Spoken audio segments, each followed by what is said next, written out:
Buenos días, mi nombre es Estrella Cecilia Octorio y el día de hoy les voy a hablar sobre el origen de la moral. ¿Alguna vez te has preguntado por qué los seres humanos tenemos moral? O incluso cómo surgió la moral. Bueno, es muy importante que sepas que la moral fue un proceso de desarrollo, el cual evolucionó de igual manera en cómo evolucionó el ser humano. Si recuerdas anteriormente, los seres humanos o los primates únicamente realizaban sus acciones conforme al instinto, por esto eran parecidos a los animales. Sin embargo, con el paso del tiempo evolucionaron y llegó algo llamado razonamiento, el cual les permitió evaluar y pensar si las acciones que realizaban eran positivas o negativas. Ahora bien, para adentrarnos un poco más en el tema, encontraremos que existen dos preguntas generadoras para comprender cuál es el origen de la moral. La primera de ellas es, ¿cómo se convirtieron los humanos en criaturas morales? ¿Cómo llegaron los humanos a sentir que realmente deberían ayudar a los demás y ser justos con ellos? Las respuestas que tenemos son, las personas ayudan a sus primates por el hecho de compartir genes, aptitud inclusiva. ¿Esto qué quiere decir? Que únicamente yo voy a ayudar a aquellas personas con las que comparto genes y son de mi misma especie. Si no, no te puedo ayudar y a esto se le llama aptitud inclusiva. La siguiente respuesta refiere a que pueden surgir situaciones de reciprocidad en las que yo rasco tu espalda y tú rascas la mía. ¿Qué quiere decir esto? Que si yo te ayudo, tú me tienes que ayudar de igual manera. Todo debe de ser recíproco. Si no, no te puedo ayudar.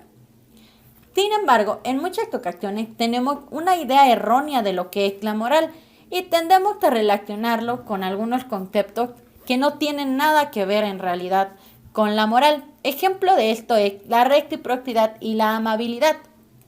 La moral va más allá que simplemente ser agradecidos o incluso retribuir una buena acción que hayan hecho en mi favor, ya que el punto clave de la moralidad es el reconocimiento de que los individuos que viven en un grupo social dependen el uno del otro. Este es el punto clave.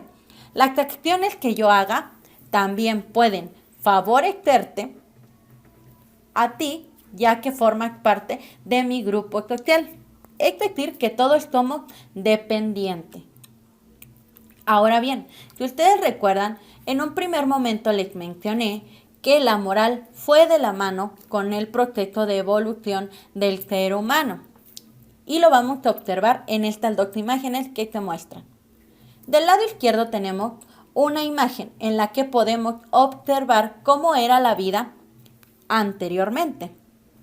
Podemos ver que en un primer momento los seres humanos únicamente se preocupaban por sí mismos, es decir, que todos lo realizaban de forma individual y únicamente se preocupaban por cubrir sus necesidades, no se preocupaban por cubrir las de sus semejantes. Ahora bien, del lado derecho vamos a encontrar unas imágenes las cuales son completamente diferentes a las del lado izquierdo. En las imágenes del lado derecho podemos ver que ya es una comunidad que trabaja en equipo de forma conjunta y colaborativa, principalmente porque cada uno de los integrantes tiene una tarea específica para realizar y cada uno de ellos realiza esta actividad, pero también favorece a todo el grupo. Podemos observar que algunos se dedican a recolectar frutos, otros se dedican a la caza. Sin embargo, todos estos alimentos que se obtengan van a ser compartidos con toda la comunidad y esto les favorece, ya que también les permite generar un progreso y un proceso de desarrollo favorable para todos, es decir, que nadie se va a quedar fuera de este proceso. Vamos a realizar una comparativa, es decir, vamos a hacer un énfasis en cómo era la vida antes de la colaboración. Este es un claro ejemplo. Los chimpancés buscaban frutas y vegetales en grupos pequeños, pero cuando estos recursos eran encontrados, cada individuo se apresuraba a obtener alimentos por cuenta propia y si surgía algún conflicto se resolvía mediante el dominio. Podemos observar en las imágenes que ya habían formado algunos grupos. Sin embargo, estos grupos no funcionaron por lo siguiente. Se caracterizaban principalmente por la competencia, es decir, que no existía una hermandad o convivencia. Al existir una competencia, aunque fuésemos un grupo, cada uno de los individuos se preocupaba por sus propios intereses. Y si surgía algún conflicto, se resolvía mediante la fuerza, es decir, la violencia. El que tuviese más fuerza era el ganador y por ende el líder de toda la manada.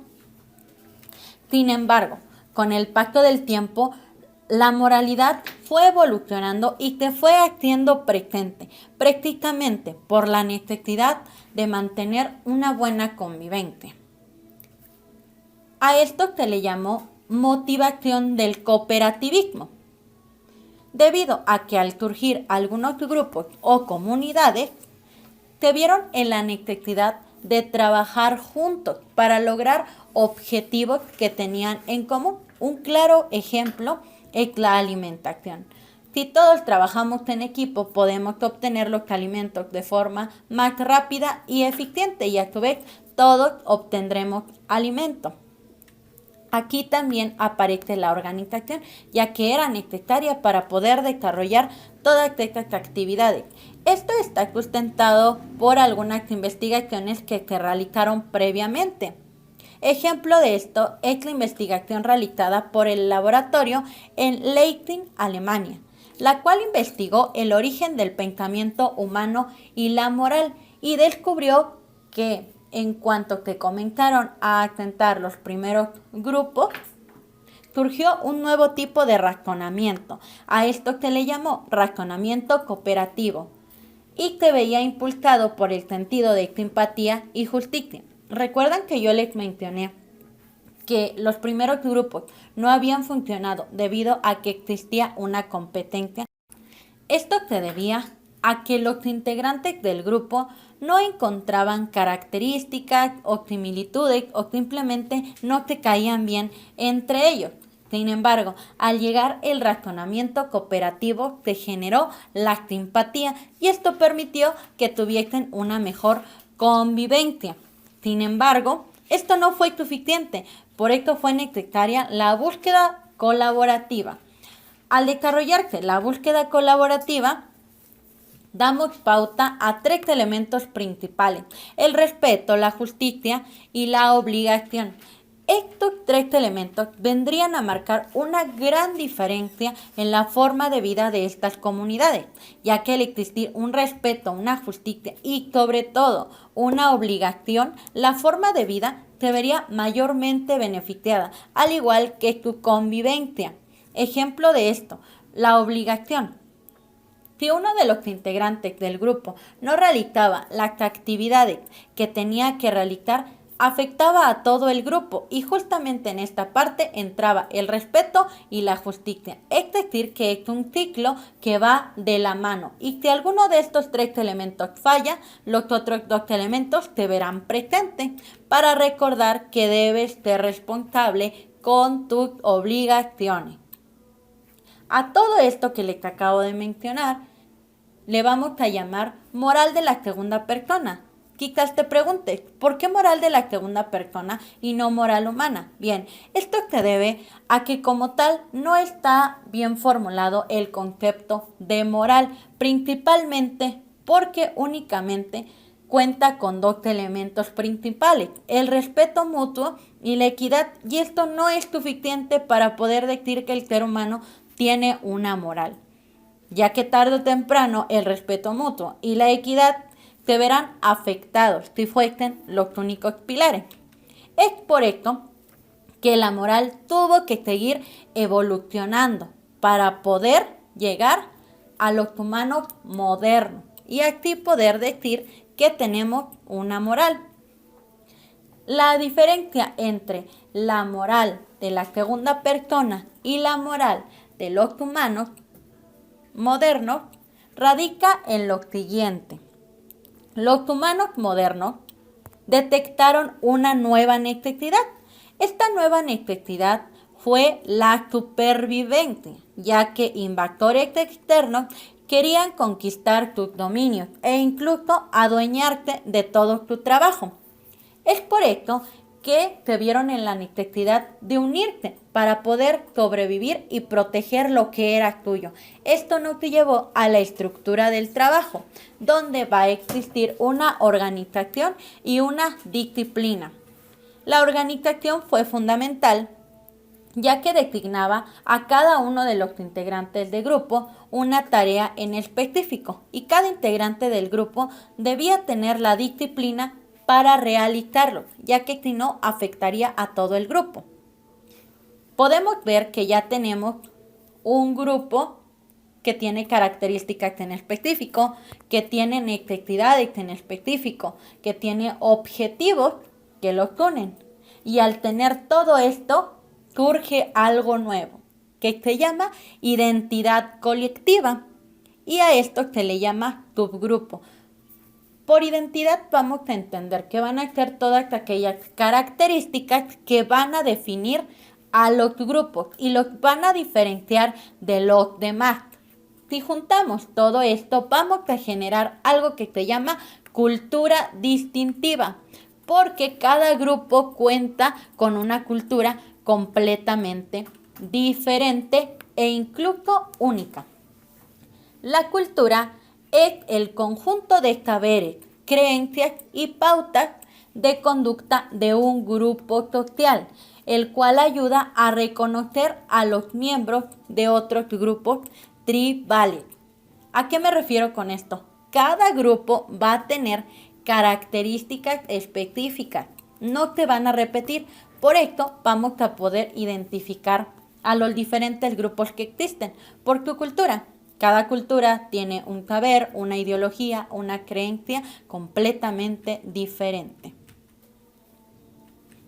Luego de todo este proceso, ya que existiese un grupo, una comunidad, ya que se haya formulado una cultura, una organización y demás, la evolución siguió y llegamos a algo llamado altruismo, el cual también va muy de la mano con la moral. El altruismo va a ser aquello que va a mover al ser humano a realizar acciones sin esperar nada a cambio. Y en ella van a ser partícipes tres elementos muy importantes: la preocupación, la compasión y la benevolencia. Es decir, que el ser humano se va a preocupar por sus semejantes y va a tener la necesidad de ayudarlo sin esperar nada a cambio. Y justamente aquí comienza la magia de la moral. Después de esto, podemos realizar una comparativa, a lo cual le vamos a llamar intencionalidades. A lo largo del proceso de desarrollo de la moral surgieron diversas intencionalidades. La primera de ellas es la intencionalidad individual. Esta únicamente se va a enfocar en los objetivos particulares, es decir, en objetivos propios.